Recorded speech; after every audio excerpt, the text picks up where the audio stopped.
السلام علیکم ورحمۃ اللہ وبرکاتہ۔ ایک عام بیماری بواسیر کی بہت زیادہ ہے، خواتین کو بھی ہے، مرد حضرات کو بھی ہے، بلکہ آج کل چھوٹے بچوں کو بھی بہت سارا دیکھا گیا ہے اس طرح کی تکلیف بواسیر کی آ رہی ہے۔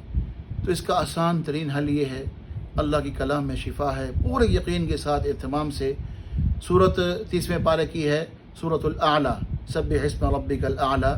اس پوری سورت کو روزانہ پڑھ کے پانی پر دم کر کے پیا جائے، انشاءاللہ بواسیر خونی ہو، بادی ہو، کوئی بھی ہو، اللہ رب العالمین شفا دیں گے۔ اور کان کے درد کے لیے بھی یہ بہترین نسخہ ہے۔ اس کے کان میں کوئی تکلیف ہے، پیپ آتی ہے، درد ہوتی ہے، اور اس تکلیف کو دور کرنے کے لیے بھی اسی صورت کو اگر پڑھا جائے اور دم کیا جائے، انشاءاللہ اللہ رب العالمین کان کے درد اور بواسیر دونوں کو، خونی ہو بادی، بہترین انشاءاللہ سکون حاصل کر لے گا۔ اللہ شفا نصیب فرمائیں گے، اللہ عمل کی توفیق دیں۔